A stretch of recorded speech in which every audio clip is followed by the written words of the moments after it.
Good evening. My name is Val Henry, the moderator for this year's annual History and Heritage Month uh, Memorial Lecture. On behalf of the University of the West Indies Open Campus in St. Kitts-Nevis and the History and Heritage Month Committee, I welcome you to the fourth annual Probyn Inniss Memorial Lecture. Our topic this evening, the history of epidemics in the Caribbean. Our guest presenter will be Professor Peter Figueroa. He's an infectious disease specialist and professor of public health coming to us from the University of the West Indies, Dimona campus in Jamaica. Also with us this evening will be Gail Gray-Phillip, the head of the University of the West Indies Open Campus in St. Kitts-Nevis, Mr. Michael Morton, the president of the Brimstone Hill Fortress National Park Society, Ms. Nakita Leiber, the chapter chair for the University of the West Indies Open Campus Guild of Students here in St. Kitts-Nevis, and Mr. Percival Hanley, the general manager of the Brimstone Hill Fortress National Park. As stated, our topic is going to be zooming in on the history of epidemics in the Caribbean. And there has been no epidemic like the one that us throughout the world have been facing for the past year. It is COVID-19, the coronavirus. Thankfully, while there are 2.5 million deaths already succumbed to this deadly disease worldwide, with 114 million cases that are still impacting, but only 64 million recovered. There is still a rapid approach to finding solutions. Thankfully, now we have a number of vaccines that have been made available to nations throughout the globe. In St. Kitts-Nevis, with respect to the COVID-19 pandemic, we have had since March 2020 only 41 cases, of which 39 have fully recovered, therefore leaving just 2 active cases. Thankfully, there has been no deaths, no serious hospitalizations, and no community spread. St. Kitts-Nevis last year entered a very strict protocol of restrictions, lockdown, curfews, and also the practice of non-pharmaceutical protocols. St. Kitts-Nevis now has at its disposal some 22,000 doses of vaccines, all originating from India. The first batch of 2,000 came to us compliments the government of Dominica, which had received a shipment from India only a few days before. Just a few days ago, St. Kitts-Nevis received directly from India 20,000 more doses. The government of St. Kitts-Nevis has promised to donate 2,000 of those to the government and people of Grenada. Thankfully, already 1,000 of our citizens here in St. Kitts-Nevis have already been inoculated, and a very liberal program of inoculation is ongoing through the health centers across St. Kitts-Nevis. As we enter the discussion of tonight's topic, I want to bid a special welcome to Lady Inniss and her family. Lady Inniss is the wife of the former governor of St. Kitts-Nevis, Sir Probyn Inniss. It is in his honor and his name that this memorial lecture has been styled. In addition, I want to welcome the only living national hero for St. Kitts-Nevis and former Prime Minister of our country, Sir Kennedy Simmons, who is also joining us virtually. We bid a special welcome equally to the present Governor General of St. Kitts-Nevis, Sir Tapley Seaton. I want to give the assurance to the public that would be viewing, and I will be reminding later on, that you will have the opportunity to participate in tonight's discussion simply by posing your questions on the respective platforms that you're now using to view this broadcast. Once you have submitted your questions, we would first of all, of course, acknowledge that we received it, and you'll just be asked to stand by as we await your turn for your questions. Now, let me invite to make a short welcome presentation the head of the Open Campus for St. Kitts-Nevis, Mrs. Gail Gray Phillip. Thank you very much, Mr. Henry, and good evening, everyone. Thanks for joining us. I will give brief welcome remarks on behalf of the University of the West Indies Open Campus and Kitts and Nevis site. It is with great pleasure that I welcome you to the 4th annual Sir Probyn Inniss Memorial Lecture. This event is organized by the University of the West Indies Open Campus, St. Kitts and Nevis site, in collaboration with the History and Heritage Month Committee. I'm delighted to welcome Lady Inniss and family. This annual lecture series was renamed in 2018 in honor of the former Governor General, Sir Probyn Inniss, who initiated the History and Heritage Week of activities, as indicated by Mr. Henry a few minutes ago. A warm welcome to our Governor General, Sir Kennedy Simmons, other ministers of government. Online, we may also have our Chief Medical Officer, Dr. Laws, Permanent Secretaries, and other senior government officials. And I also welcome our specially invited guests. Special welcome to the President and members of the Brimstone Hill Society. Mr. Michael Morton is here. He's the President of the Management Council of the Brimstone Hill Fortress and National Park Society, and he will give welcome remarks on behalf of the Society. I also welcome the President and members of the History and Heritage Committee. Mr. Percival Hanley, President of the History and Heritage Month Committee, will deliver the vote of thanks at the end of our lecture this evening. The Sir Probyn Inniss Lecture Series is a platform for promoting greater knowledge and appreciation of our history and heritage. This year, the theme is the history of epidemics in the Caribbean. This evening's lecture will be delivered by the distinguished Professor Peter Figueroa, an infectious disease specialist and professor of public health, epidemiology, and HIV/AIDS at the University of the West Indies, Mona Campus, Jamaica. It is indeed an honor, sir, to welcome you, and I look forward to your presentation. Now, usually the St. Kitts and Nevis site, we host an annual lecture series. We'll have a lecture in Nevis and another lecture in St. Kitts. Now, COVID provided the opportunity for an online lecture. As a result, the audience this evening is not limited to persons residing here in St. Kitts and Nevis. Special welcome to everyone who is joining us via Facebook and YouTube. Those who are here in St. Kitts and Nevis, and also those who are in our neighboring Caribbean islands. I know persons are joining in from St. Vincent, from Belize, and other islands in our Caribbean, or other countries, Belize and beyond. All right, so welcome to everyone. I trust you will enjoy this evening's lecture. Thank you. Thank you very much, Mrs. Gray Phillip, the head of the UE Open Campus here in St. Kitts and Nevis. Our next presenter will be the president of the Brimstone Hill Fortress National Park Society, Mr. Michael Morton. Thank you very much, Val.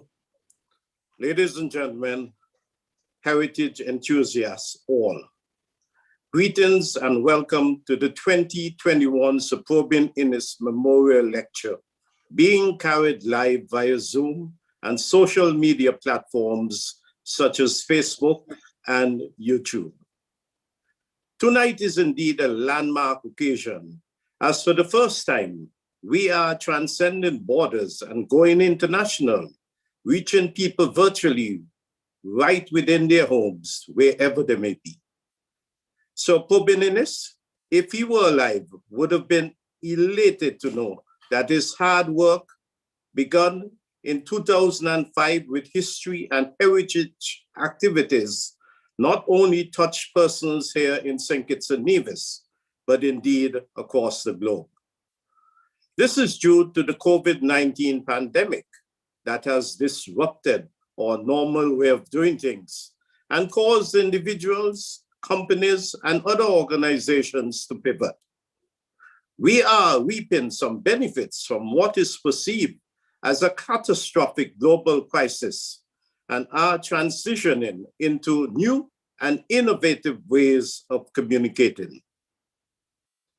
As we are all aware, every year the Brimstone Hill Fortress National Park Society, in collaboration with several partners, including the Nevis Historical and Conservation Society, the St. Christopher National Trust, the Ministry of Education, the University of the West Indies Open Campus, the Clarence Fitzroy Bryant Culture Club, and the St. Kitts Christian Council and the Evangelical Association plan what traditionally was a week of activities and which has expanded now to a month of activities to promote a greater appreciation and understanding of our history, heritage, and culture. It is hoped that through these activities, our citizens would become more knowledgeable of their identity as a people and would take pride in our collective journey and accomplishments. What we have achieved today has not come about by happenstance. It was the brainchild of the late Sir Probyn, who used his creativity, knowledge, experience, and energy. His commitment also to history and development of heritage sites has caused us now to be at this stage. The Council of Management thought it fitting a few years ago to memorialize the outstanding contribution of the late Sir Probyn by renaming the History and Heritage Primary Schools Trophy the Sir Probyn Inniss Trophy. This trophy is normally presented each year to the primary school that wins the social studies quiz. It was decided by council to rename the annual History and Heritage Lecture to the Sir Probyn Inniss Memorial Lecture. And so here we are tonight at this lecture. Let me take this opportunity to thank the committee for planning this lecture tonight. Their diligence and hard work, in spite of the challenges being faced at this time, illustrate their commitment to the work of the late Sir Probyn, as well as the Brimstone Hill Fortress National Park Society and its partners. I must also express profound thanks to the University of the West Indies Open Campus for facilitating and hosting tonight's lecture. In view of the COVID-19 pandemic, which has affected the entire world, the planning committee decided to invite a health leader in the person of Professor J. Peter Figueroa of Jamaica to make a presentation on a history of epidemics in the Caribbean. We're indeed extremely happy to have such an illustrious Caribbean medical doctor sharing his thoughts with us this evening. We eagerly await his presentation, which I'm confident will provide much food for thought. Ladies and gentlemen, wherever you are, thank you for joining us. And we say thanks also to the UWI for using its technology to enable us to participate in this very timely discussion. Do enjoy the presentation by our distinguished professor, and I invite you to participate at the end with your questions. Best wishes for a most enjoyable and informative evening. Thank you.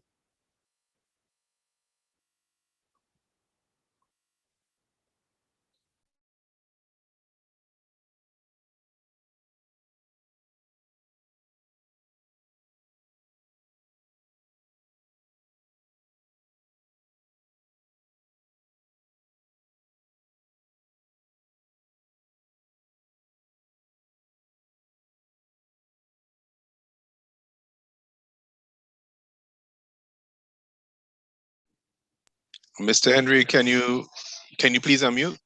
Yeah. One of the great things about technology is that it helps you and sometimes it defeats you. And even we are well organized and well prepared, as you just experienced, it defeated me. So one of the lessons whenever you're doing these is always to make sure when you're the chairperson, never to unmute your mic, but once you're going to keep your mouth closed, of course. But one of the benefits coming out of COVID, and as it relates to this memorial lecture, is that it becomes available to you no matter where in the world you are. And it is there forever for you to look at and to view on demand. Coming up next is the chairperson for the St. Kitts-Nevis Open Campus Guild of Students, the chapter chair, Ms. Nakita Liebert, who will do the formal introductions of our guest speaker. Nakita. Distinguished guests, ladies and gentlemen, good evening. It is my pleasure to introduce Professor J. Peter Figueroa, OJ, BSc, MBBS, DPH, PhD, FFPH. J. Peter Figueroa is Professor of Public Health, Epidemiology, and HIV and AIDS at the University of the West Indies, Mona Camp, Jamaica, where he has led the development of a Doctor of Public Health program. He was a national epidemiologist in Jamaica and led the National HIV/STI program from its outset in 1986 until 2008. He served as Chief Medical Officer from 1997 to 2002.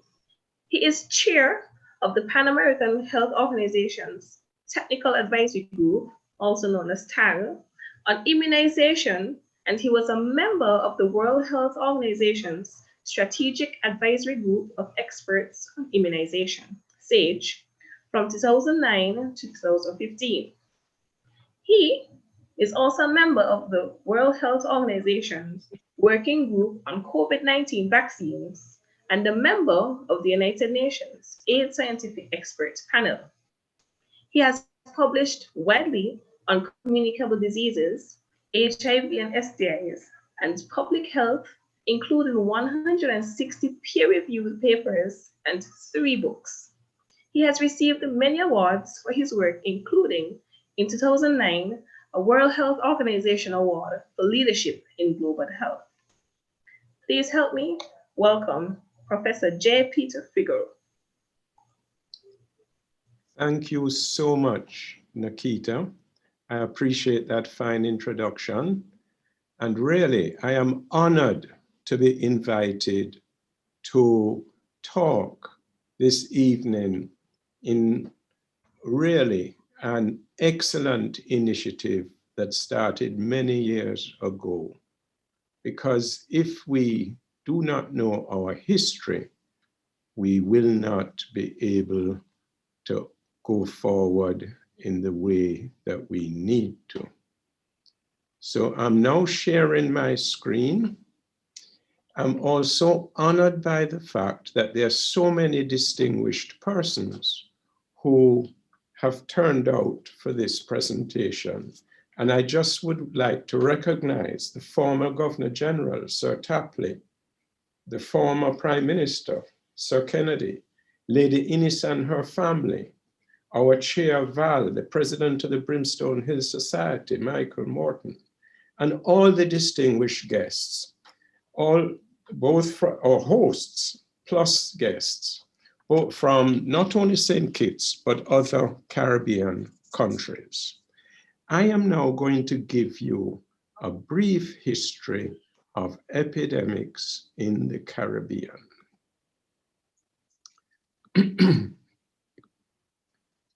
So I've been introduced, I have no financial interest, but I must begin by paying tribute to Sir Probyn, a former governor of St. Kitts and Nevis, and to acknowledge the importance of what he has done in promoting the greater knowledge and appreciation of the history and heritage of the country, and by extension, the Caribbean. I have had the pleasure of visiting this World Heritage Site that is magnificent, and I really must commend St. Kitts for restoring this World Heritage Site and making it available. It's such a splendid place to visit, and I hope that I will be able to visit it again. Now I'm going to touch on pandemics before I come to the epidemics. And then of course, we'll have to touch on COVID. Now, an epidemic is the occurrence in a community or region of cases of illness or specific health-related behavior or other health-related events clearly in excess of normal expectancy. An epidemic occurring over a very wide area, crossing international borders and affecting a large number of people is a pandemic. And a pandemic is caused by an infectious agent that can readily transmit among humans, cause disease, and spread readily. There are different levels of disease occurrence. Sporadic diseases occur, you have occasional cases at irregular intervals. An endemic suggests persistence occurrence of a particular disease, perhaps like dengue. Hyperendemic, if the prevalence of that disease is particularly high. But an epidemic is when the disease occurs in greater than expected excess. And I defined a pandemic when it crosses a number of continents. Now, they have unearthed ancient epidemics going back to 3,000 years BC in China. You can see a grave site with numerous remains, human remains from an epidemic. Also in Thebes, Egypt, there was the plague of Athens in 430 BC. 100,000 persons died. And then what was thought to be smallpox in the Roman Empire, 5 million died in AD 165. Now, you know, the Hippocratic Book on Airs, Waters, and Places was the first known systematic endeavor to present the causal relations between environmental factors and disease. And for over 2,000 years, this is the book that provided the theoretical understanding of endemic and epidemic disease. There was really no fundamental change until the late 19th century, when the new sciences of bacteriology and immunology made their appearance. In the old days, the Greek cities appointed a doctor, but Greek medicine was never exclusively curative. The preservation of health was important, and much thought was given to hygiene. A doctor was offered an annual salary, but he could also accept a fee. And there were numerous decrees of thanks to doctors. I chose this one to share with you. Damocles of Sparta made no difference between rich and poor, free and slaves. That is still relevant today. The Romans built tremendous aqueducts to carry water, and they had 11 main aqueducts that could deliver an estimated 40 million gallons of water in a day. They also had a cloaca maxima, this is a great sewer of Rome, and 150 public latrines. However, the Roman slums were overcrowded and the streets stank of feces. Augustus, the emperor, set up a public health system. Now, in the Middle Ages, which goes from 500 AD to 1500, disease was seen as punishment for sin. It was the work of the devil or possession by the devil or witchcraft. When Rome was overrun, Constantinople, which is now Istanbul, in the east became the center of culture. And Greco-Roman legacy was preserved in Constantinople, transmitted to the Arabs, who reintroduced it back into the West. Of course, the Arabs and those who lived under their rule made their own independent contribution to medicine and public health. The bubonic plague of Justinian, this was AD 540. 10% of the population died from this plague. In the 11th to 14th century, there were as many as 19,000 leper hospitals throughout Europe. And this is a stained glass window in Canterbury Cathedral.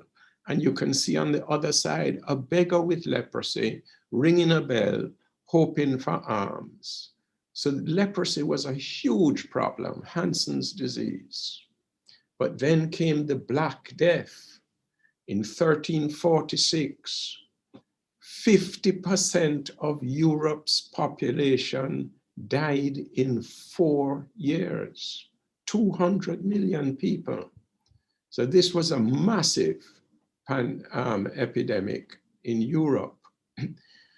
Persons flagellated themselves during the Black Death because it was seen as punishment for their sins.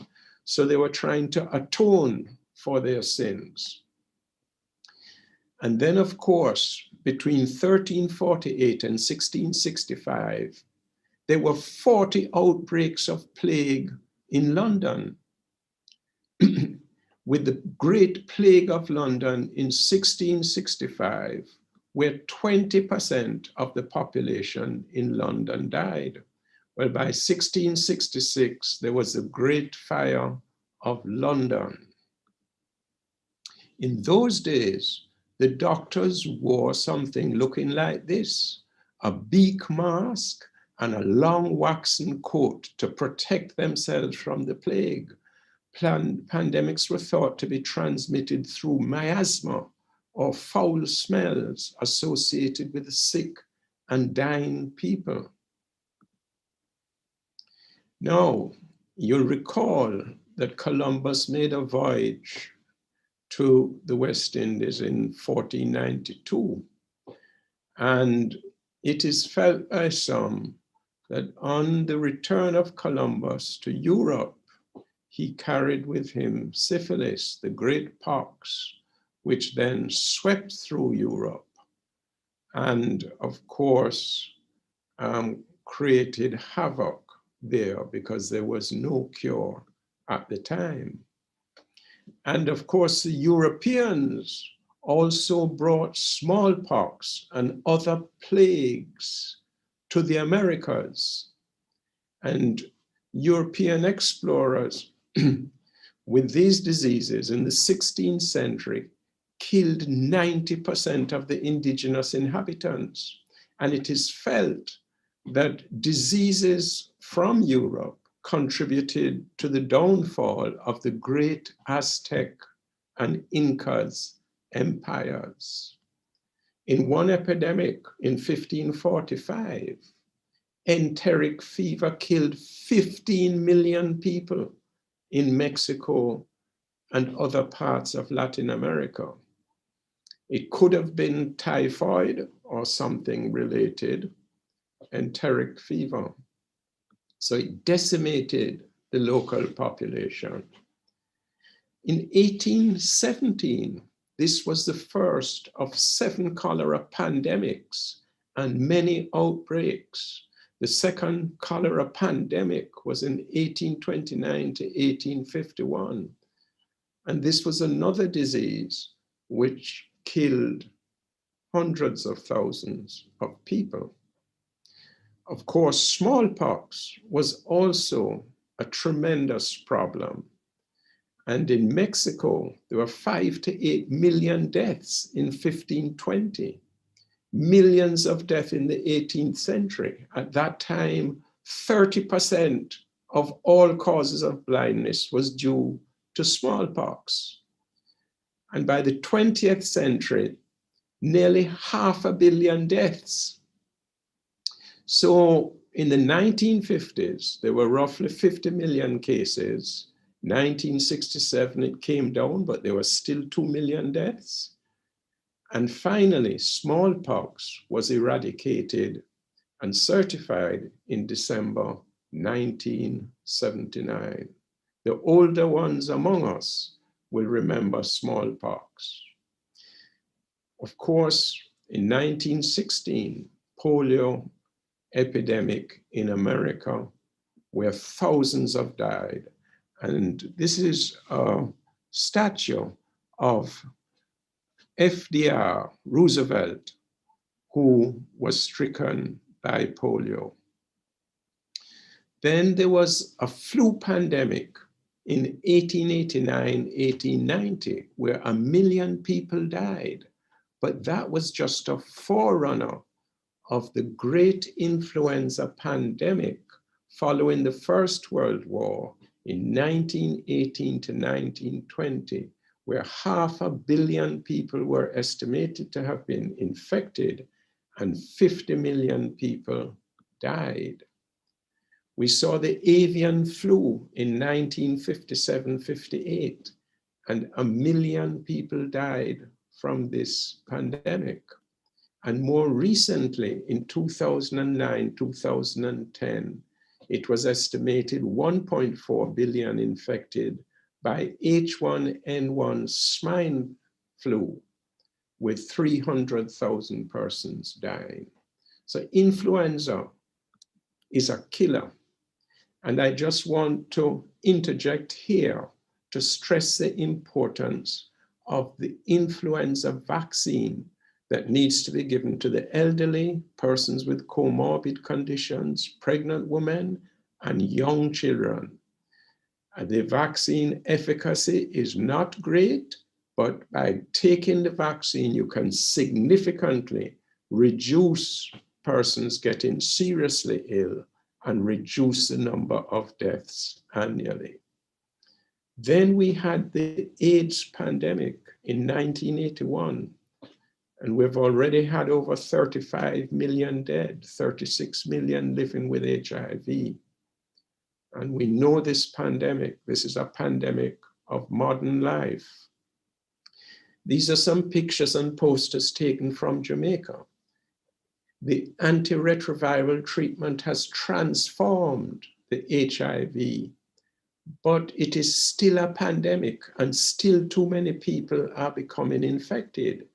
This poster says, life is a gift, don't let HIV take it.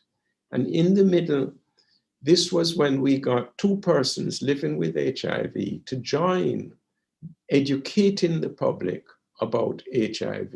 And it was my privilege to take this picture with them in terms of this public campaign. And of course, everyone needs to know how to use a condom. And you can see the poster there. Pinch, leave an inch, and roll. And that is how you help to protect yourself from sexually transmitted infections. In 2003, we had the severe acute respiratory syndrome. This was a coronavirus that went from bats to cats to humans in China and spread to 26 countries, 8,000 cases, over 700 deaths. And then in more recent time, we had the West African Ebola epidemic, and more recently, the Ebola in the Democratic Republic of Congo, where a new Ebola vaccine was used to control this terrible condition. Now, the Aedes aegypti mosquito is a huge challenge, and I'm going to come back to this.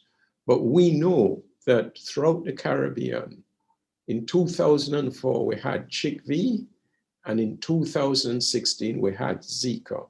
These were epidemics that swept the Caribbean, transmitted by the Aedes aegypti mosquito. And as you heard from our chair, we're now facing the SARS coronavirus 2 virus, which causes the COVID-19 disease. Why does a pandemic occur? These are some reasons. Sometimes it's poor hygiene, overcrowding, environmental conditions, especially rats and vectors. Sometimes there's an agent that becomes more virulent, or there's host exposure by the intrusion on animal habitats, mass production of poultry that has given, and cattle and pigs, that has helped to foster the avian flu and swine flu.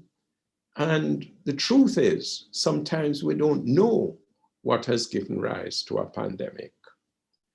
But in modern life, we need to note certain phenomena: the population growth, the speed and ease of travel, dam building, the expansion of human populations into previously uninhabited, forested and suburban areas, mass events, environmental degradation, spread of vectors, the global climate change, war and social disruption, antibiotic use and abuse. All of these things can give rise to emerging infectious diseases that can lead to epidemics and pandemics. Now, approximately 15 million deaths, a quarter of all deaths, most occurring in the developing countries, are due to infectious disease. And just 5 conditions account for most of these deaths: respiratory tract infections, diarrheal diseases, HIV, TB, and malaria.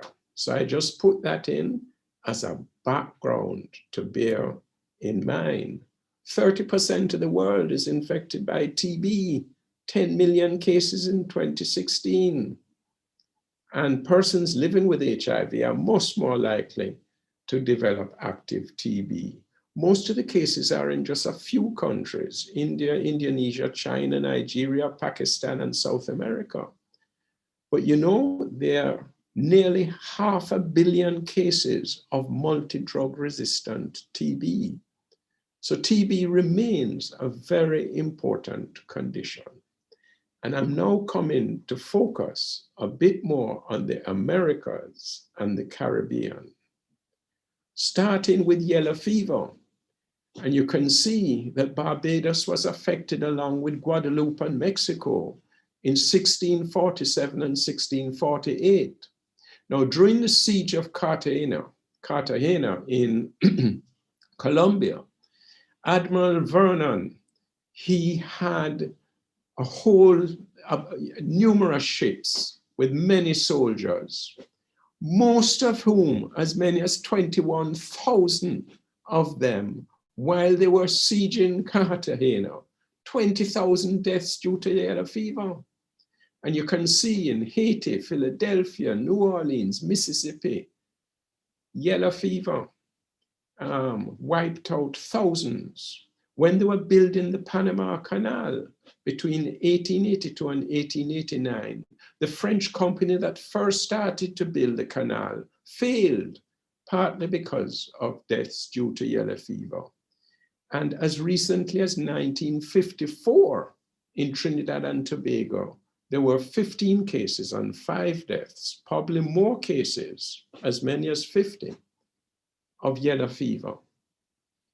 And yellow fever is still in the jungle of Trinidad and Tobago.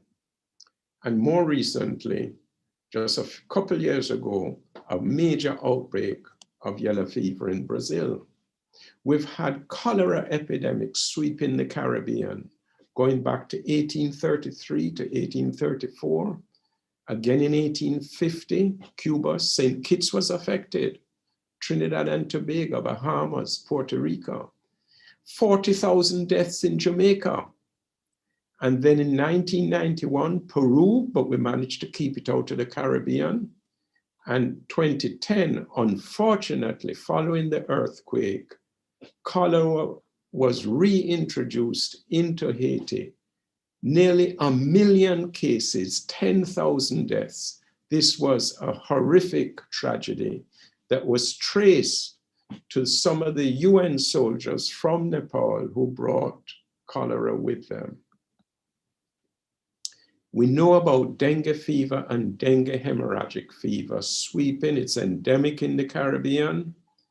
Aedes aegypti, the mosquito that transmits dengue. This infestation was largely eliminated in most of Latin America in the 1950s and 60s, but it was not eliminated in the Caribbean. And what has happened is since then, it has re-emerged throughout nearly all of Latin America. In Jamaica, I remember I was young in public health at the time. We had a massive outbreak of type 1 dengue in 1977.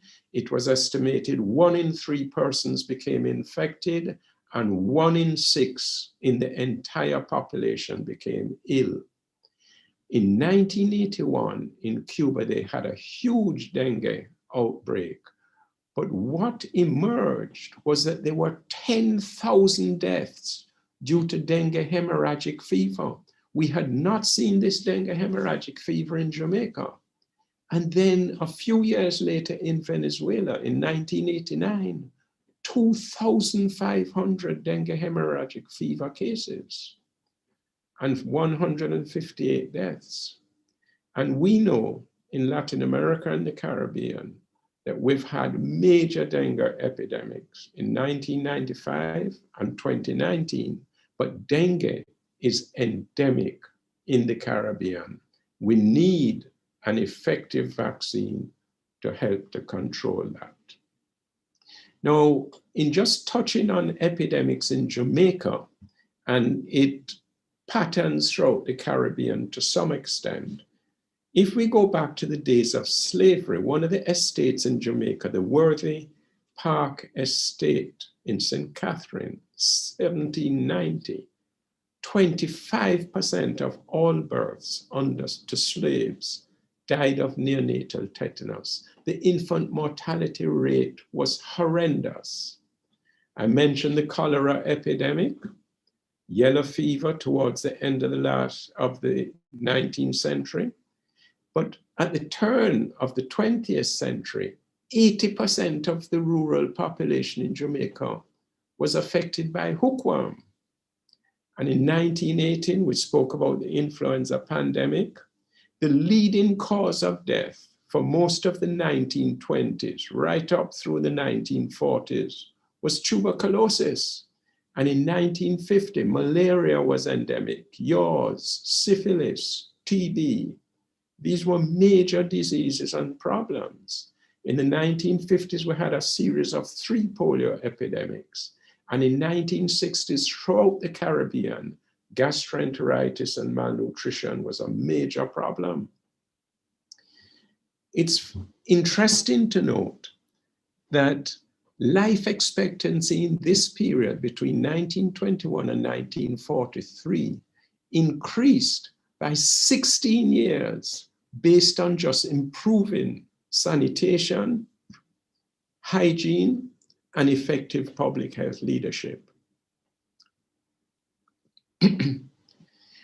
When I entered public health in 1976, I was assigned to a rural area, and my baptism of fire with a distinguished retired public health doctor who was mentoring me was an outbreak of parathion poisoning. A ship at sea which had parathion, the insecticide, on the upper deck spilled during a storm and affected flour stored in a lower deck. And this flour was distributed throughout Jamaica, and it ended up killing 29 persons. All the flour in Jamaica had to be withdrawn for 3 weeks until it could be tracked what was the cause of these deaths. AIDS in 1980s, we had typhoid in Westmoreland in 1992. We had a reintroduction of malaria in 2004. It took us nearly 3 years to get rid of this malaria, which probably was introduced from malaria in Haiti. And then I already mentioned the H1N1, the chickpea and the Zika and the dengue. And this brings us to COVID. But before I come to COVID, I want to note that in 1902 in Trinidad and Tobago, there was smallpox, but it was an irregular type of smallpox, about 19 cases.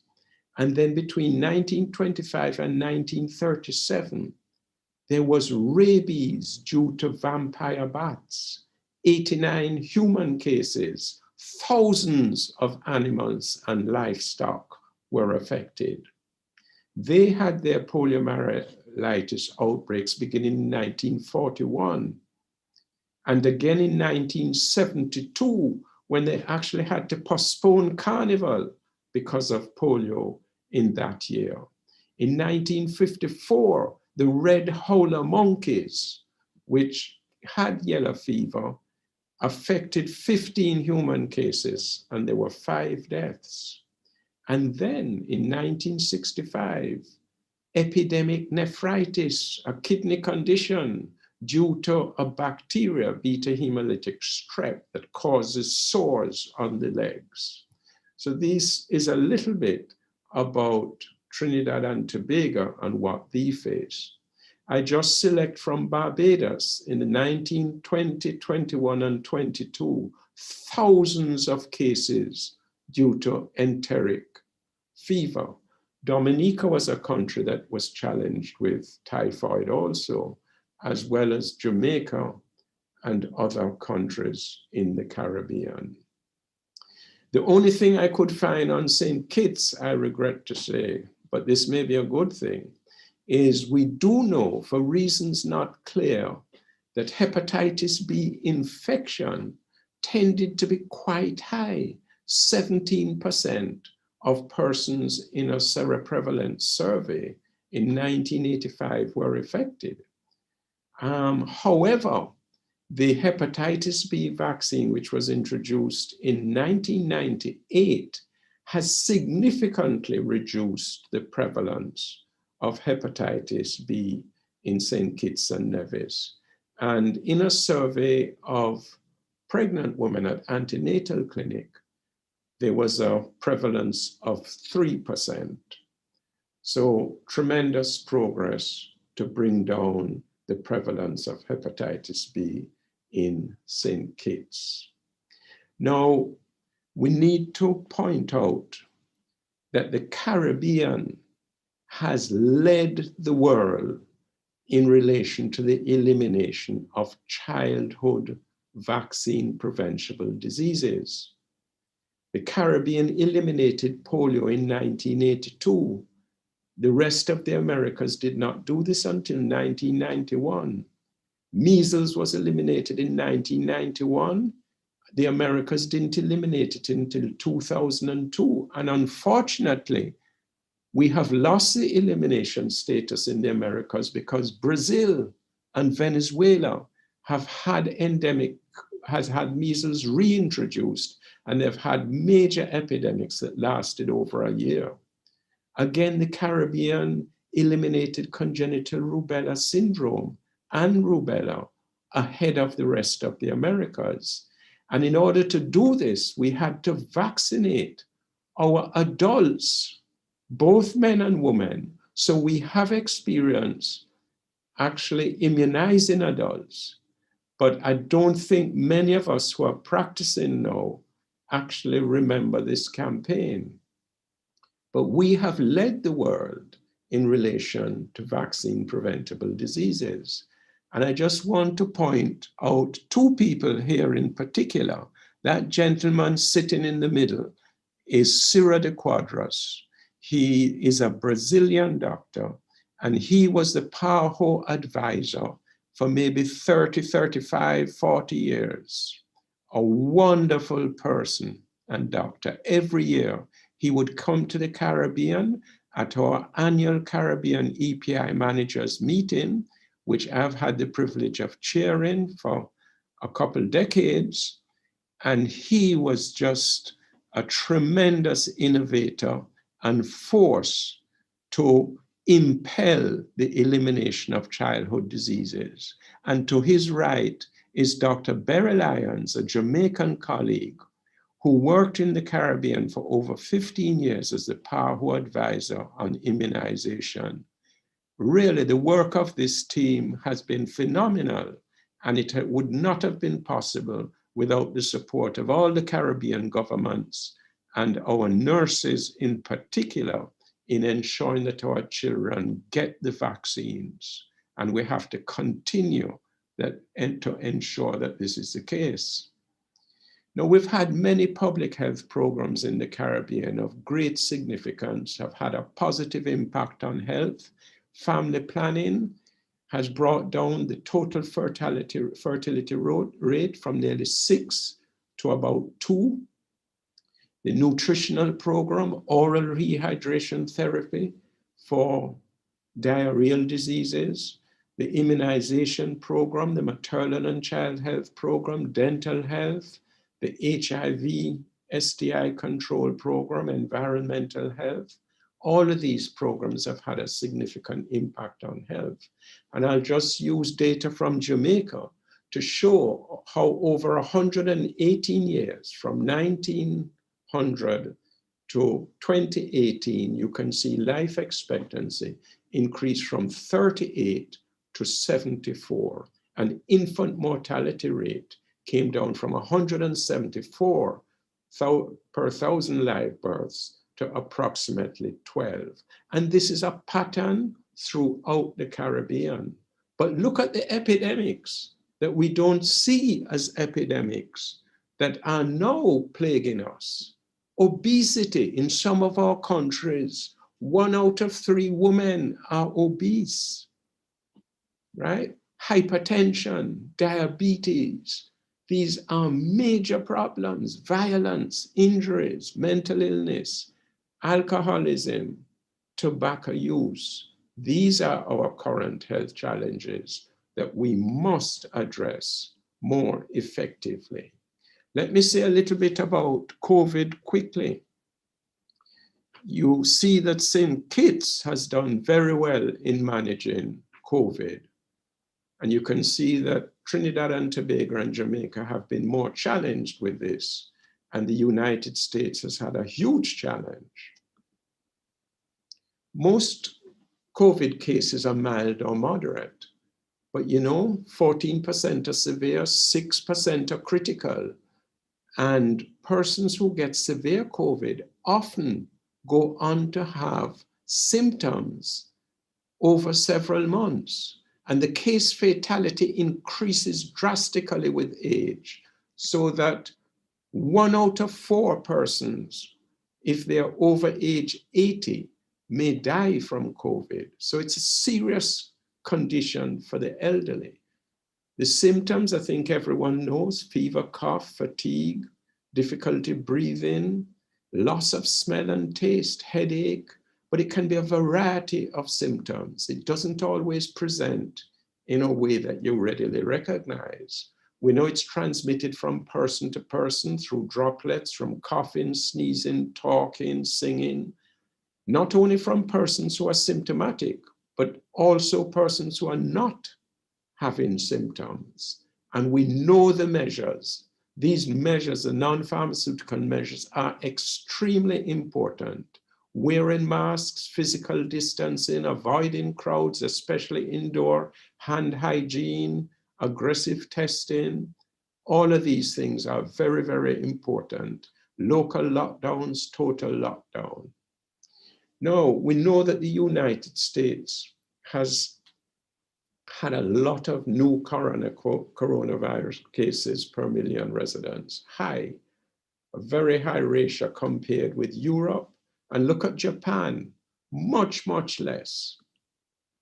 And once you have a surge in cases, as we had last year coming into this year, then you're going to get an increase in hospitalized cases, severe cases. That's the red line following the blue line of new cases. And then with a lag of 3 weeks, you're going to get an increase in deaths because the severe cases are going to lead to more deaths.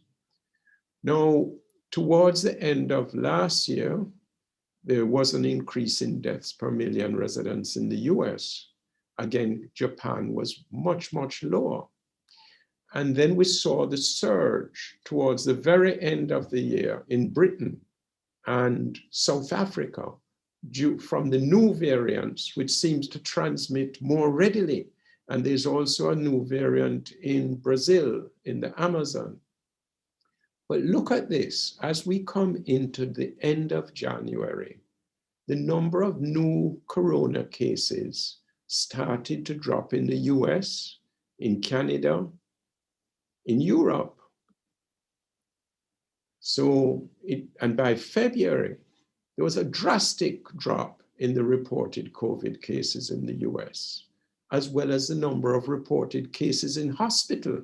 Severe cases were also declining, and the number of deaths, right? And this only goes to the 9th of February, but a significant decline in deaths. And this was associated, of course, with the rollout of the vaccine in these countries. Israel has vaccinated over 53% of its population. The UK has put 20 million doses. The US now has done 70 million doses. China and India, 40 million each. So over 230 million doses globally. What is interesting is that the decline in the US, 37% decline in COVID cases, 28% decline in hospitalizations, 16% decline in deaths. And the decline in cases is also reflected globally. So it shows you the positive impact that the vaccines are having as they're rolled out. We have to vaccinate health workers because they are at highest risk. And if they get infected without realizing it, they can pass it on to their patients. So it's important to vaccinate health workers. It's important to vaccinate older adults because the older you are, the more at risk you are of death if you become infected. And of course, persons who are older tend to have comorbidities. So we must vaccinate our elderly. All the vaccines that have been approved so far have had vaccine trial results that are very encouraging. The safety profile is excellent. They are highly effective. You may get some local reactions at the site where you're injecting, and you may get a little fever, headache, sometimes nausea. The one severe side effect in the Moderna and the Pfizer is the anaphylactic reaction, a severe allergic reaction. For the Moderna, it is just 2 in every 1,000,000 doses. And for the Pfizer vaccine, you get 4.5 allergic anaphylactic reactions in 1,000,000 doses. So these are very rare, and we've had no deaths from it. The AstraZeneca does not have that side effect. Now, people wonder how come the vaccine has been developed so quickly.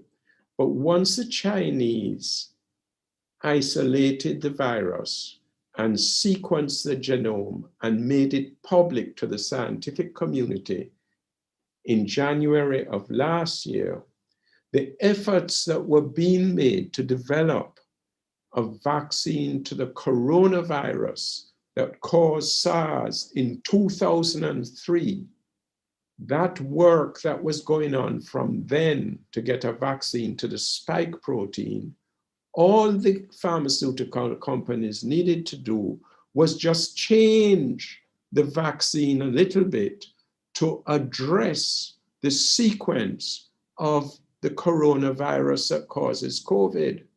And they got it into the animal studies. And by the second quarter of last year, they got it into human trials. So this is how they were able to get it into human trials so quickly. And of course, special measures were taken to support the production. Now, we don't know what the duration of vaccine efficacy is likely to be, and the effectiveness of vaccines may decline or increase over time. But we do know that the vaccines are highly effective and they're safe. So we've got to promote vaccine confidence and encourage everyone to take the vaccine.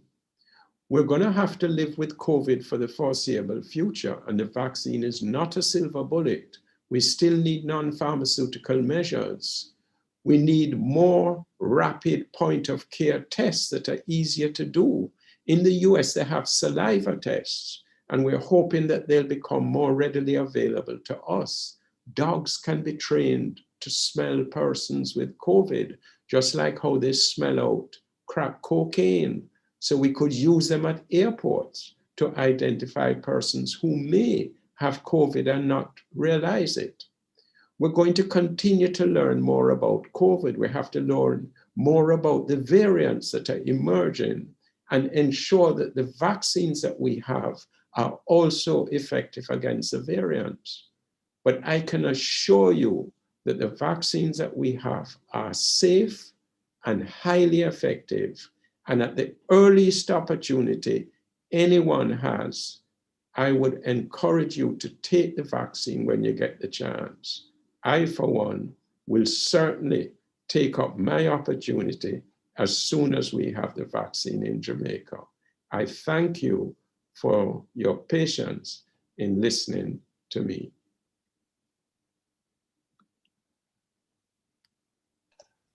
Thank you very much for that very detailed presentation. And I must tell you, it was also very impactful in terms of the information, the content. And if it is one takeaway, I would say I personally have from the presentation is a greater awareness that we have had some serious times in the Caribbean in the past. And I say that because I am not too sure too many of us in the Caribbean are aware of that. And I think that even though from time to time we have had our challenges with the various viruses that have come our way, we have not treated them with the seriousness that should be attached thereto.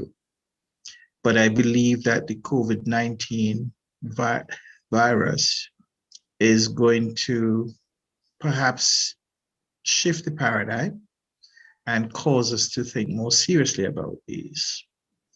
I'm hoping that we have a number of folks who have many questions that they would want to pose or even make their own contributions to what was stated.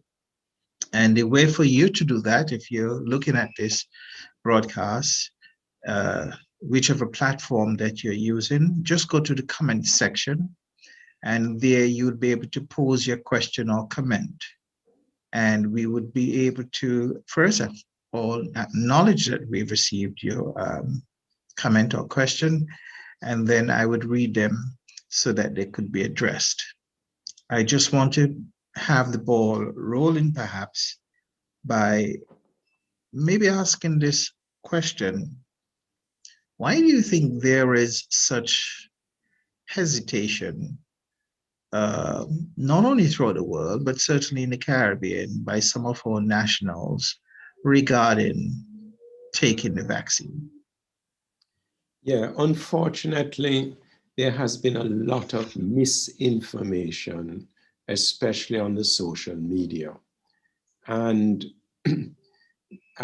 so people sometimes hear different things and they don't know what to believe, but it then undermines their confidence in vaccines.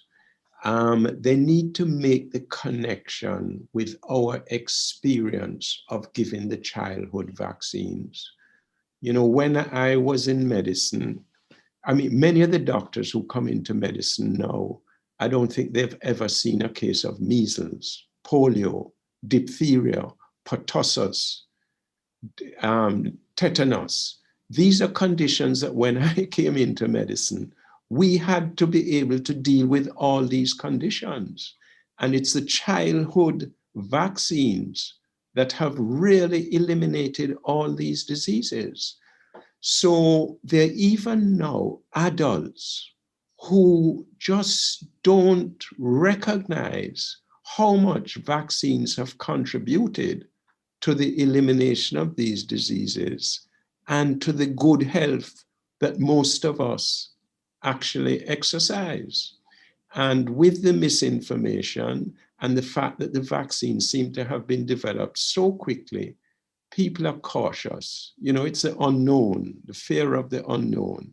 I think that once the health workers step forward and start to take the vaccine, and then others who are confident take the vaccine, and then people who know persons who get the vaccine and realize that nothing has happened, you know, they're fine, I think more people will then come forward. Some people, it's just a wait and see, play safe approach.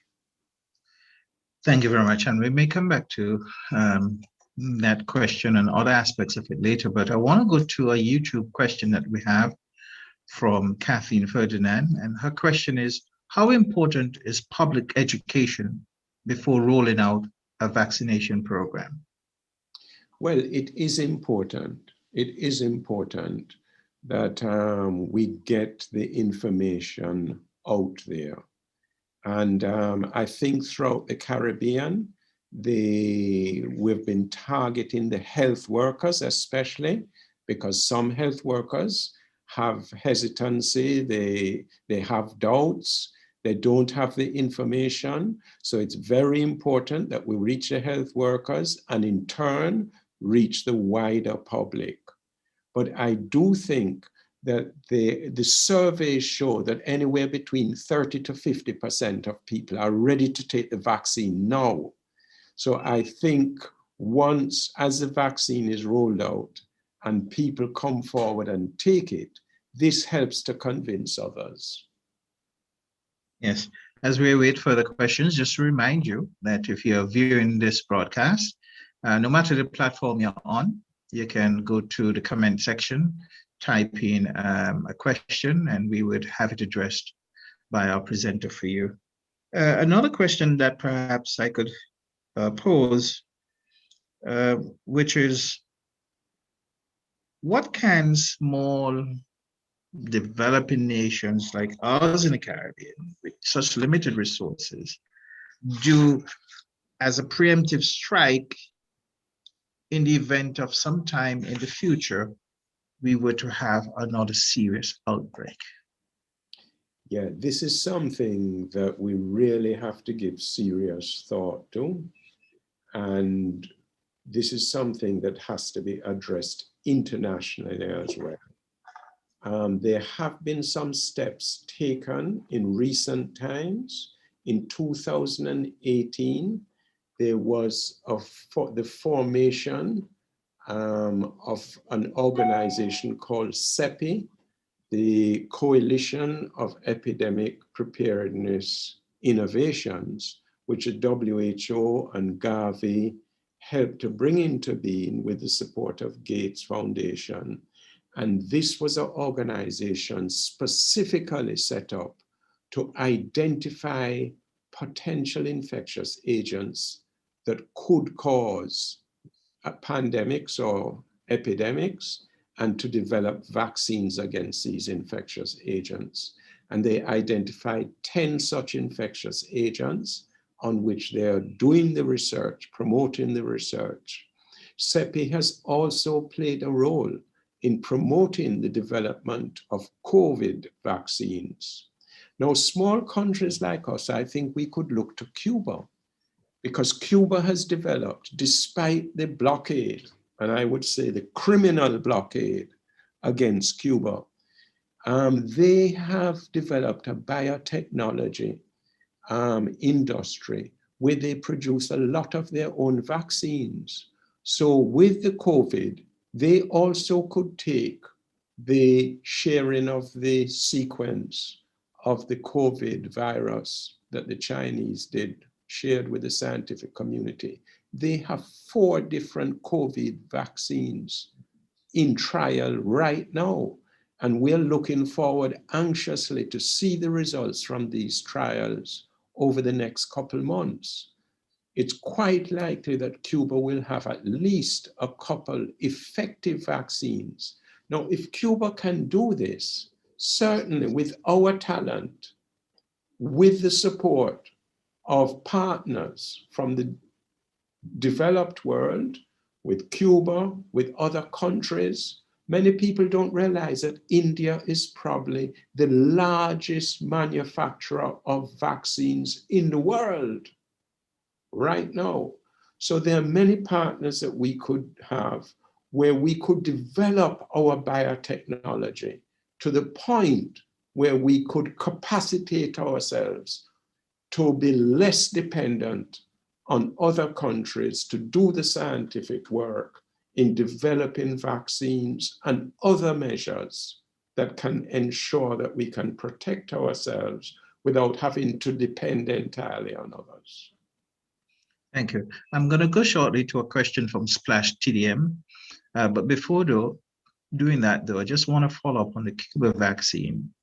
Recognizing, as you said in an earlier comment, the attitude towards the country of Cuba, and recognizing the reaction worldwide when the Russians indicated that they had found a vaccine, do you think there would be other factors that may work against the universal use of the vaccines that may be developed in Cuba? Well, in fact, President Trump put back in place some of the additional sanctions that President Obama had loosened and threatened any third-party country or company that worked with Cuba.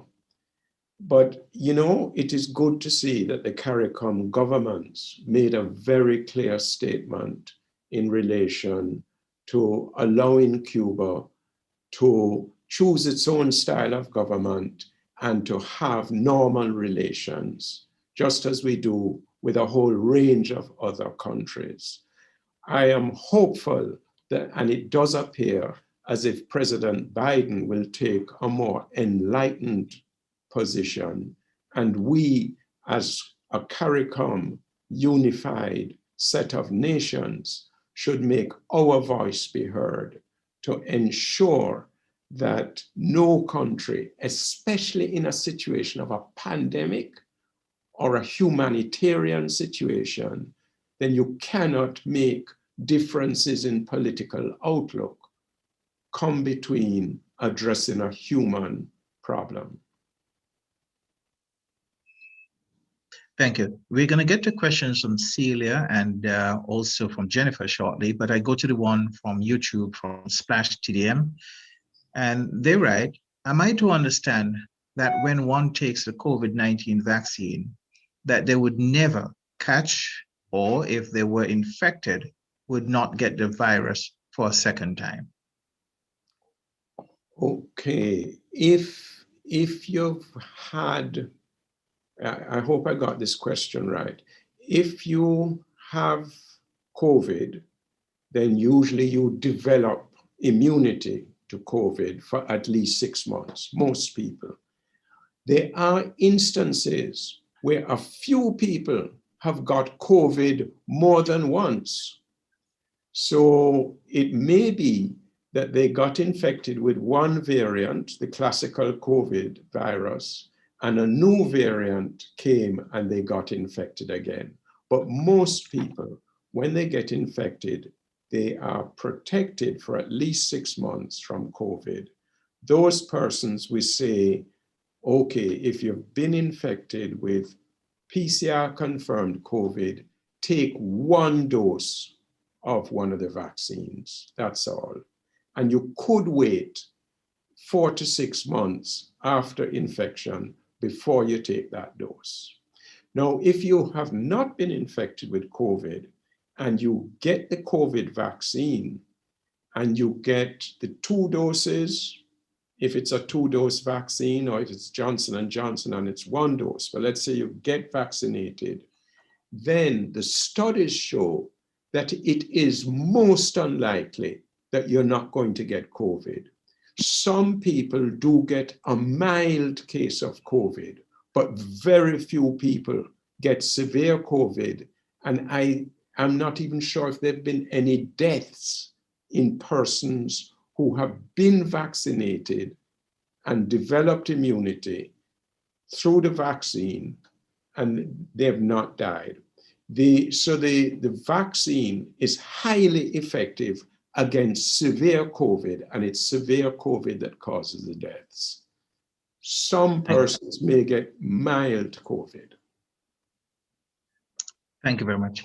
From our Facebook, Jennifer Mayers writes, how important is it to take into account cultural beliefs of health when considering public education programs? And if there are any examples you could cite, I just repeat that. How important is it to take into account cultural beliefs of health when considering public education programs, I guess for a situation like the COVID-19 pandemic? It's extremely important. We always have to take into account the culture of any people, our belief system, our concerns. And then, of course, you know, it's not that everyone has the same belief system or the same views. So there are certain groups, for instance, we know that the Rastafarians prefer things to be natural, natural immunity. So you have to, in educating and talking with Rastas, appreciate the fact that they prefer not to get anything artificial. However, when it's a life and potentially a life and death situation, then something like a vaccine, most of the Rastas I know will vaccinate their children against the childhood preventable diseases by vaccination, and that is sensible. So in a situation like this, you always have to take into account the culture of a people, and you have to reason within that context. Thank you. Let's go to this question now from Celia. What is CARICOM's role, you think, in this COVID-19 situation and future epidemics? Well, I think it's important for the CARICOM leaders to come together and draw the lessons that from this pandemic, because we've been really seriously affected economically, because many of our countries depend on tourism, travelers or visitors. The level to which we're able to retain our health staff and ensure that our health services are adequately staffed and prepared. The question of access to the vaccine has been a huge challenge, but it is good to see that by April of last year, very, very shortly after the pandemic was declared, a couple European countries, WHO, Gates Foundation, CEPI came together and established the accelerator for access to COVID tools accelerator, which included the COVID vaccine facility, all with the effort to ensure that there was equity in global access to diagnostic tests, therapeutic agents, and the vaccine.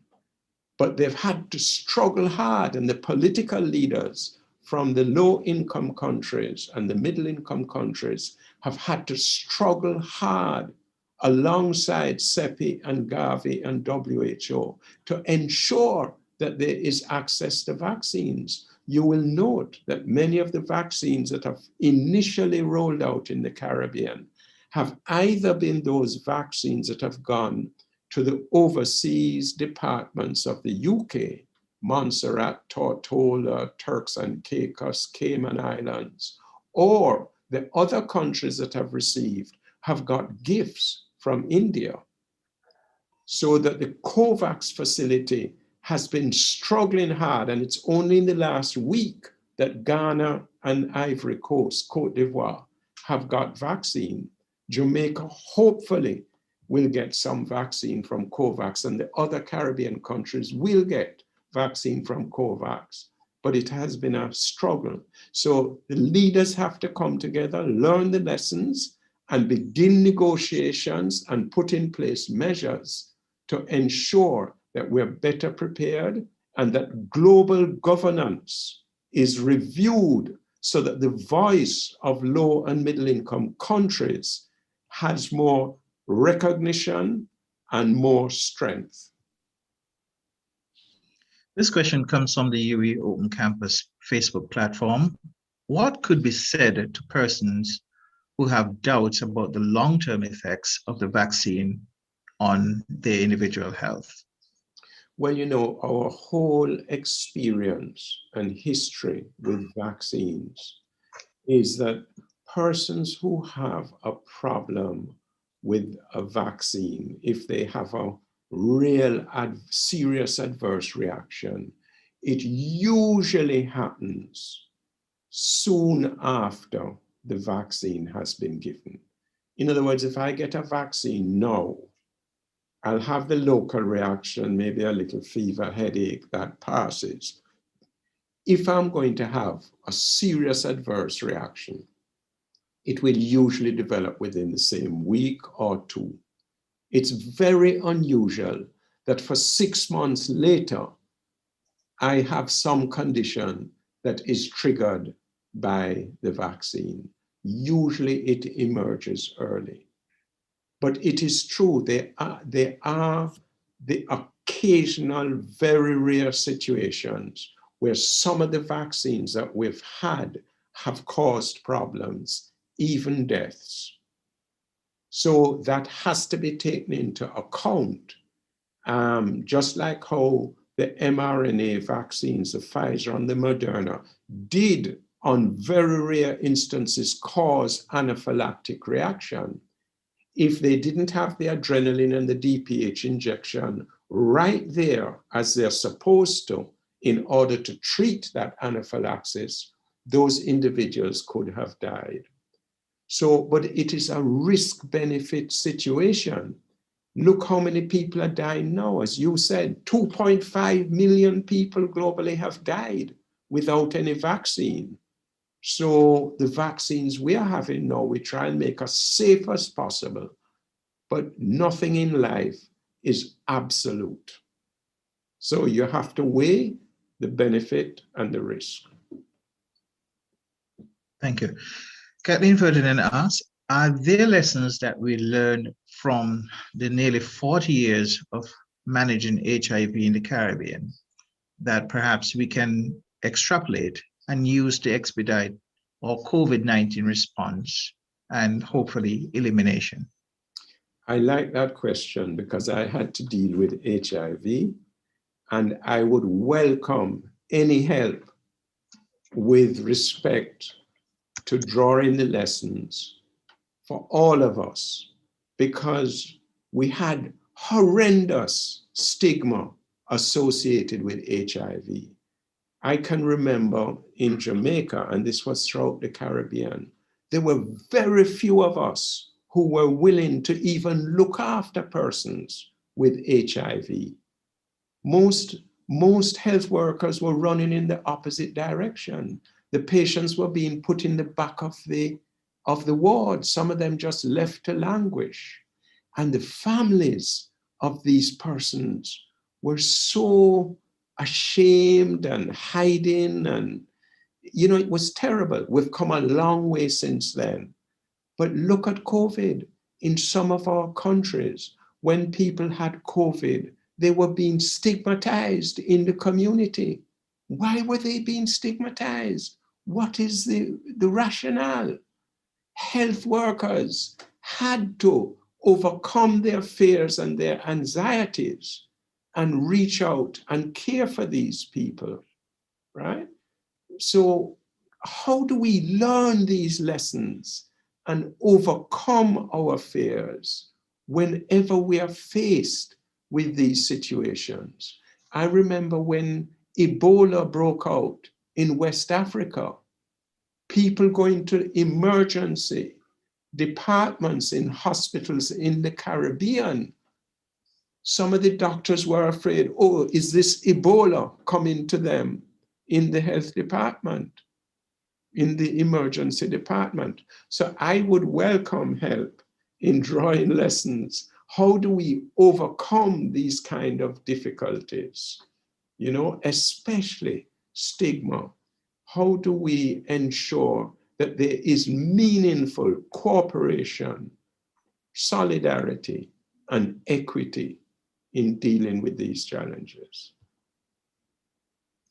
Just want to remind all viewers that it is possible for you to participate by perhaps making a comment or preferably asking a question. Just use the platform that you are on right now and go to the comment section and type in a question that we would take and try have addressed to you. As we await another question from our viewers, there are variances in terms of the different vaccines. The one that we received, the Astra, here in St. Kitts-Nevis and most of the OCS countries, require normal refrigeration, so to speak, compared to the Pfizer. The one by Johnson & Johnson, they say would only require one jab. Why is there such variation, especially for the layman who may not understand, in the different types of vaccines for the same virus? This is an excellent question. You know, the approach that most of the vaccines have taken, like AstraZeneca, is that what they do is they call it a prime boost approach. So what they do is they give you a first injection which sets up the immune system to respond to what you have received. So the immune system is being primed. It is being set up.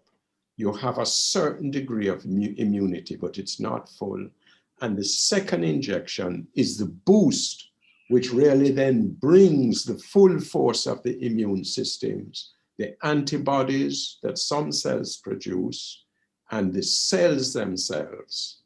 And what happens is you get memory cells. These are cells that survive in the bone marrow and the lymph nodes and other parts of the body, the liver. They survive for a fairly long time. And some of them, when they're going to die, they divide in two, and one dies and the other one stays alive. So the memory of that disease remains in the system. A different approach, sometimes like the Johnson & Johnson approach, gives you the injection with the intention of stimulating the immune system just through that infection alone.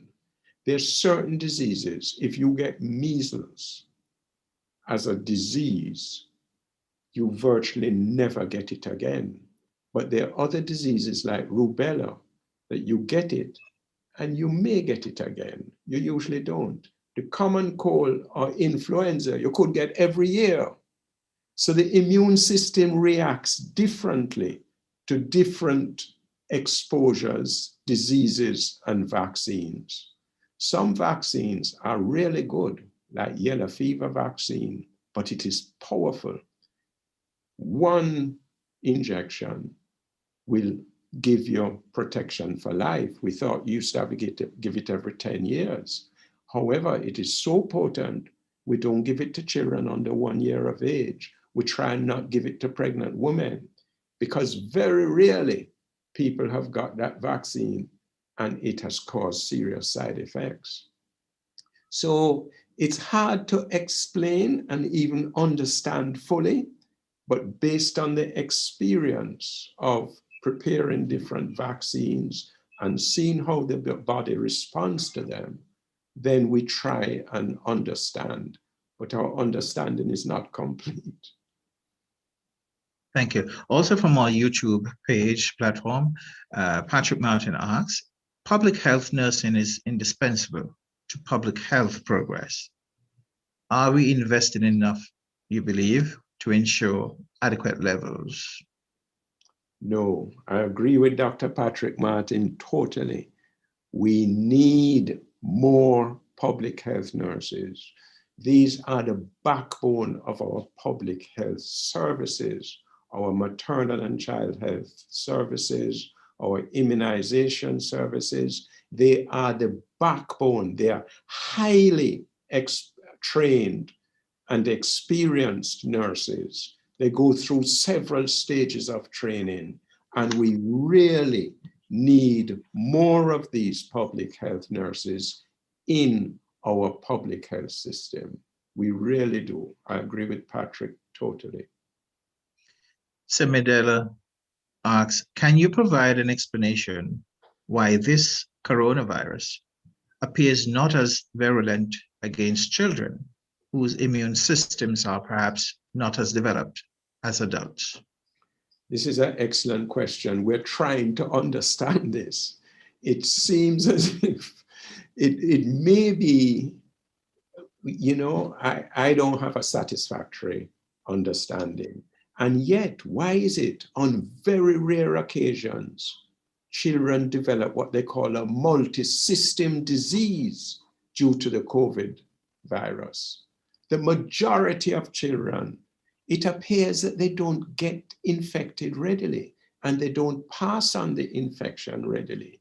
So most children seem to be affected by an adult who they are living with. This is different for teenagers and young adults. Teenagers and young adults get infected readily, often are asymptomatic, and pass on the infection readily.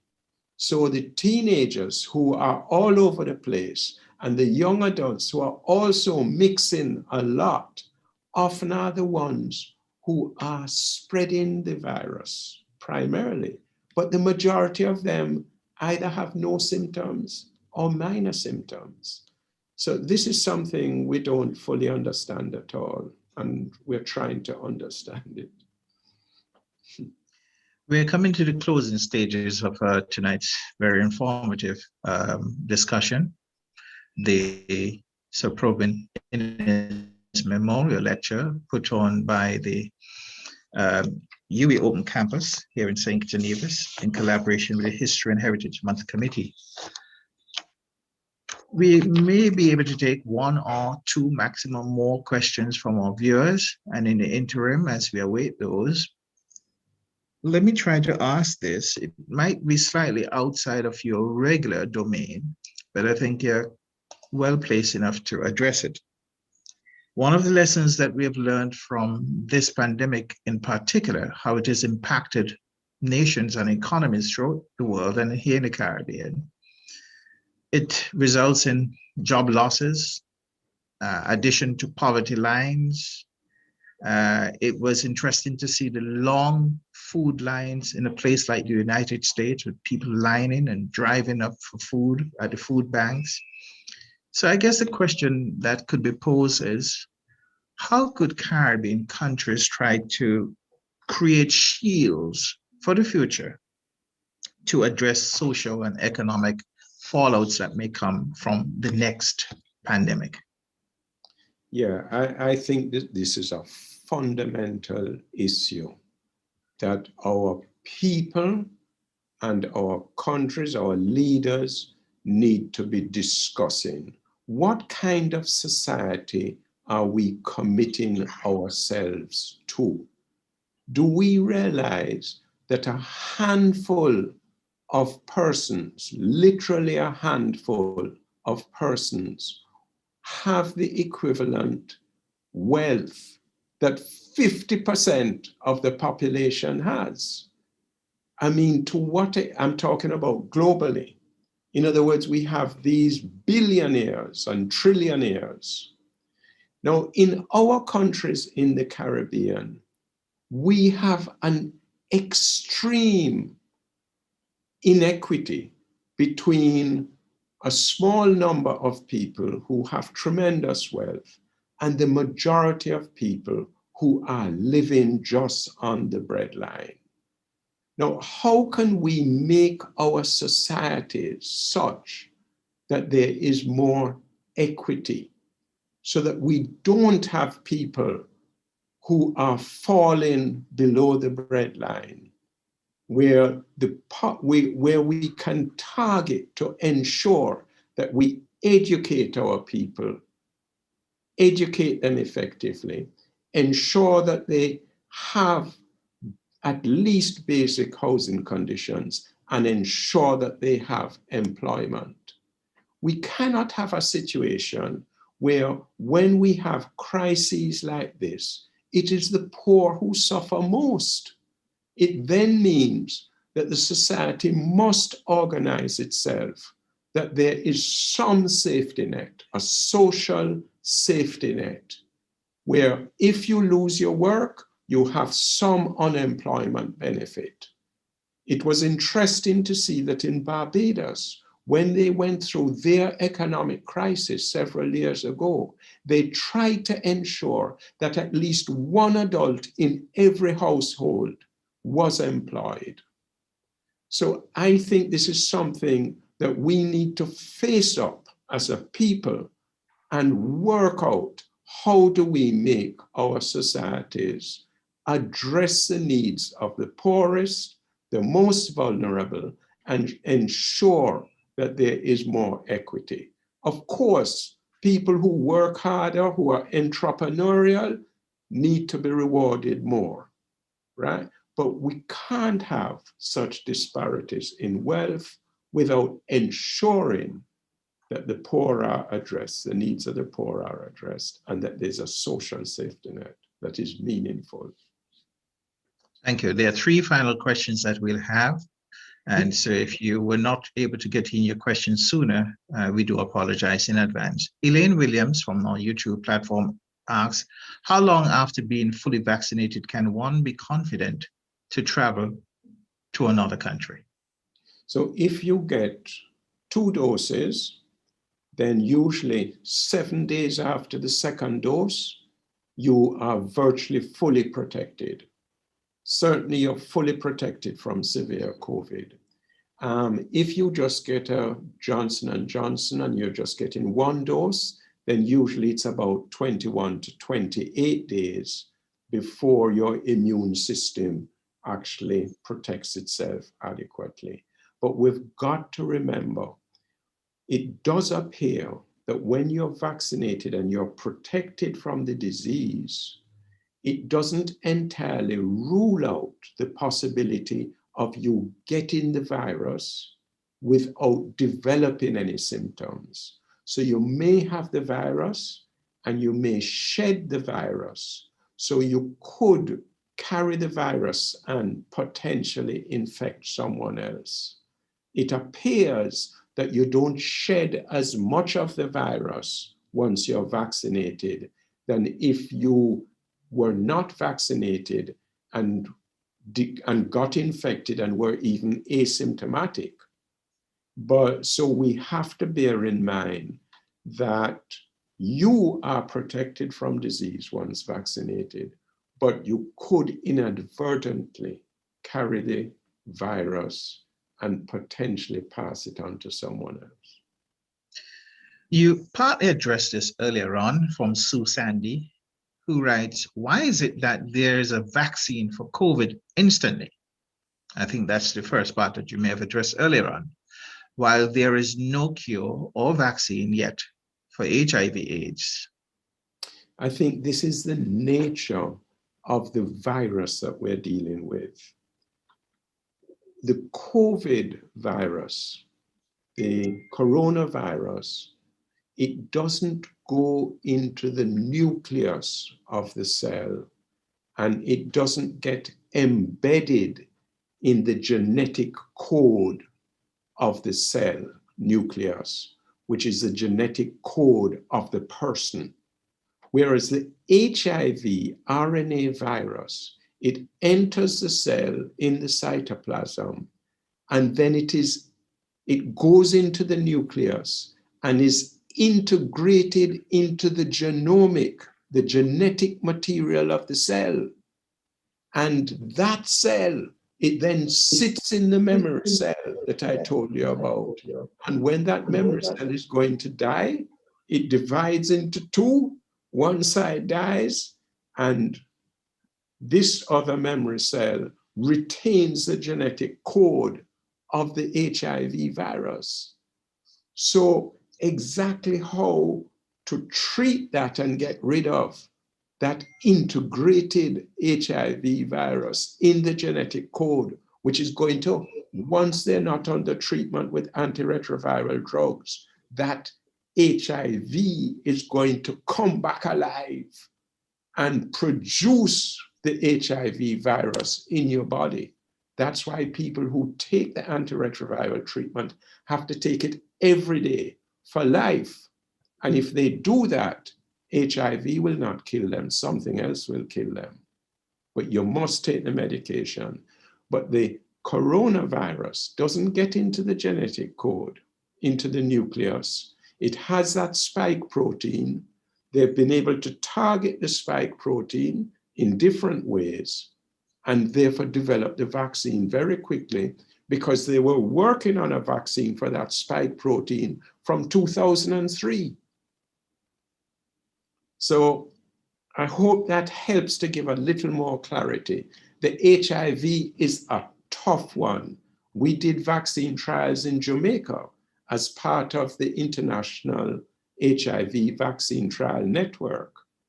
And they've tried several vaccines. They are still searching for an effective vaccine. It's a tough, tough one for HIV. Thank you very much. We've had some really good questions coming from the various platforms and our viewers. We have taken all the questions that time allows us. I want to thank all of those who submitted their questions and those who have been viewing. I want to end this segment just by reading two comments. One is from journalist Pauline Engunjiri, who opines that stigma is caused by how the media breaks news after an epidemic strikes, and experts should therefore release information to journalists as early as possible before they begin to disseminate info that may cause stigma. And we had some of that, admittedly, with this virus. And the final comment that I want to share is from Kathleen Ferdinand, who says, "My sincere thanks to the UE for inviting me to attend this lecture. Thank you to the distinguished guest speaker, Professor Figueroa. I am comforted to know that we got it right in the past." And if I may take the liberty, Catherine, to just add to that, open that we'll continue to get it right dealing with this present epidemic. Doctor, thank you. Professor, thank you very much on behalf of everyone for what has been a tremendous presentation, very informative, filled with a history that most of us perhaps were unaware of in terms of how we've been impacted in the past by various epidemics and pandemics. And the hope is that it would serve as a lesson for us and perhaps would cause us to be more mature. It would mature us into our response for future challenges. Some closing comments from you? Well, it's been a privilege and a pleasure to have had the opportunity to interact with you and to share the little that I know in relation to this topic. It really you know, has been a learning experience. All of us who are in public health and just in the health system have had to learn what is happening with COVID. We've had to read. I mean, I've put in hours trying to keep up with the literature to better understand the challenges that we face. But it has also helped me because I've been forced to look at our experience, our history, to try and draw the lessons. To be honest, sometimes it's a little painful because I've had the experience of a few decades working in public health, and I realize not always is the advice of a gray-haired man accepted.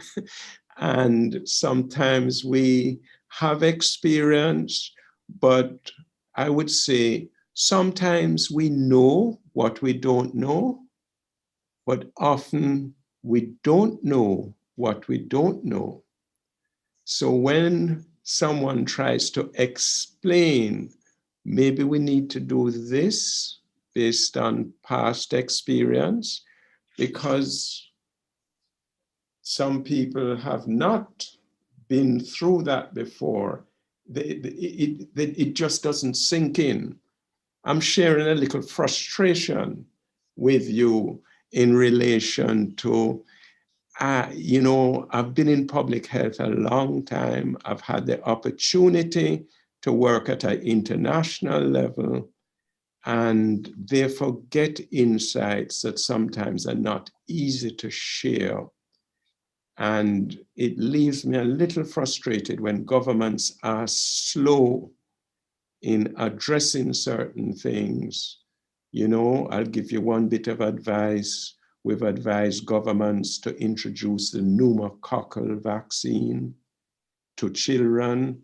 If you give 80% of our children for 3 years, it protects all the old people from pneumococcal pneumonia, not just the children who got the vaccine. So you get a double benefit. The human papillomavirus vaccine against cancer of the cervix. You see, you have now stimulated me into a new discussion. So we're always learning. We always are making mistakes. All of us make mistakes. We must learn from our mistakes. But this is why it is so important to pay attention to our past experiences, to learn from them, to be open-minded, to really try and understand, and to work with one another so that we can handle the challenges we face in a more effective and efficient manner, and in a way that leaves no one out. Some persons have more advantage, more privilege, more opportunities than others. And this is not how it should be. Everyone should have the opportunity to develop their full potential and to be protected from epidemics like this. You've been a wonderful chair, sir, and you've been a wonderful audience. I've enjoyed my previous visits to St. Kitts, and now I cannot escape another visit to St. Kitts, to the fort, and to come and meet some of you in person. I have enjoyed this tremendously, and I really thank you for the opportunity. Thank you very much. And we'll have the formal thank you coming up shortly from Percival Handy. He is the general manager of that same fort. He's the general manager of Brimstone Hill Fortress National Park, and he's going to give the formal vote of thanks. And so the one time tonight that I would say, Peter, insightful. Percival, it's over to you. And thank you, Val. And my task is very simple, and I'll be as brief as I can because I know the doctor has to run away.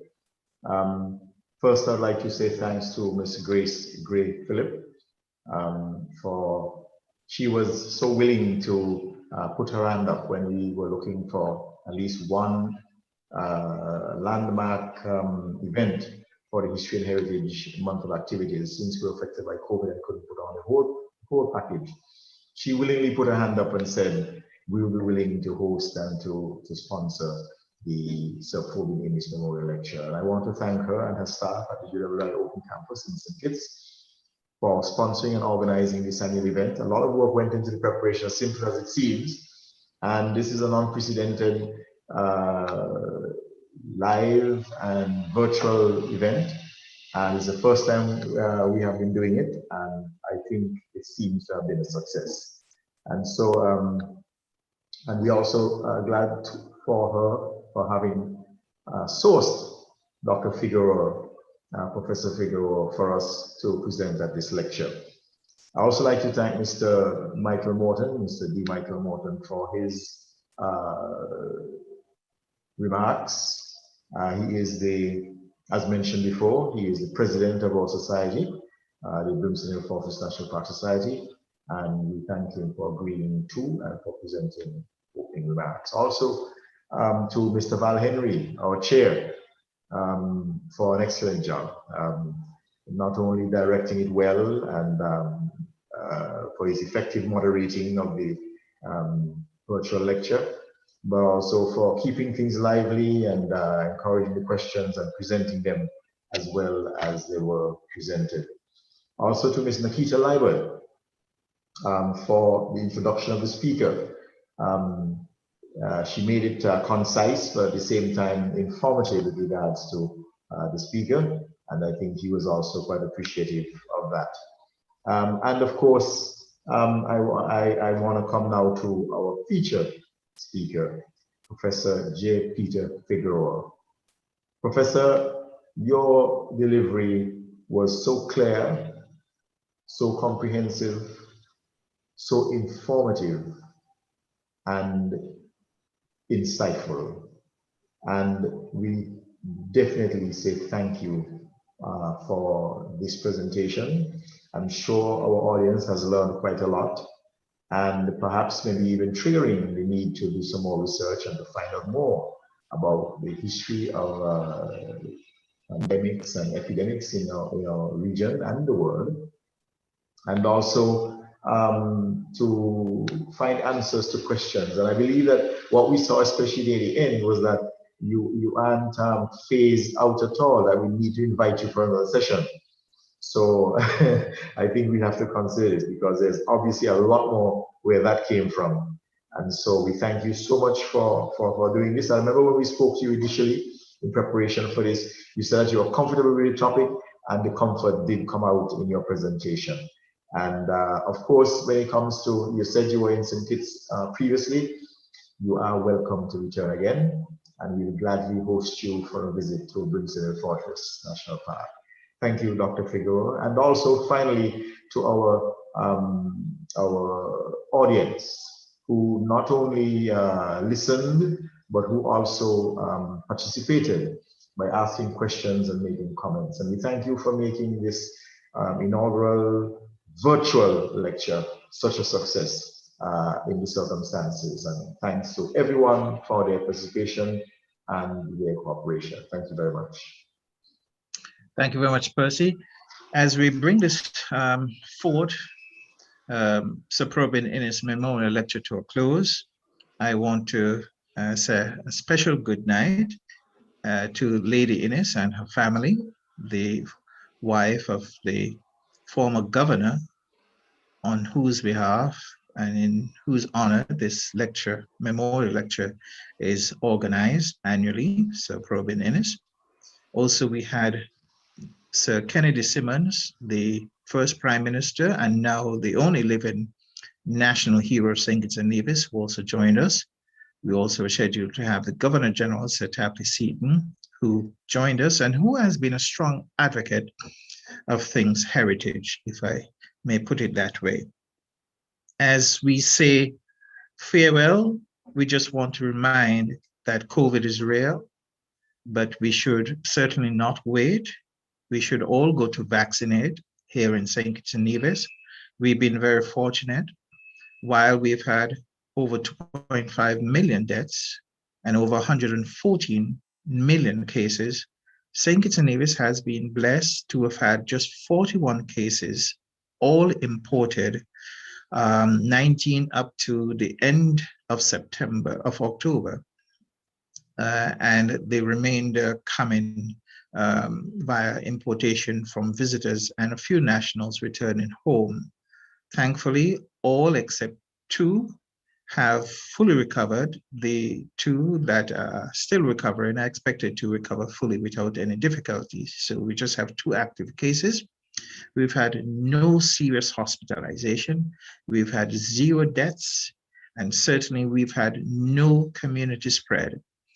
We have had strict measures that were employed since last year when the first case came about in March of 2020. We have had so far, having received 22,000 doses of vaccines, almost 1,000, perhaps to surpass that total by today, persons have been vaccinated in St. Kitts-Nevis. A very vigorous, very liberal program of inoculation is now ongoing in St. Kitts-Nevis. Thankfully, with our small population, it should not take us too long to reach the herd immunity figure of 70 that we are looking for, 70% that we're looking for our population. With that said, thank you very much to all who participated. Thank you for the simplicity in terms of the approach of a difficult topic and the content therein by Professor Figueroa. And thank you to all those who have tuned in. I leave you with this note. COVID has been good to this program because this program, this episode, edition 4, is now available online, on demand, for you to watch anytime on YouTube or Facebook. The content of the information, everyone in St. Kitts-Nevis and throughout the Caribbean should access. So as we bid farewell, we ask you to be safe, protect yourself, use all the non-pharmaceutical requirements, wearing the mask, sanitizing, social distancing, and of course, just simply washing your hands and being sensible. Let's save lives, and God bless us.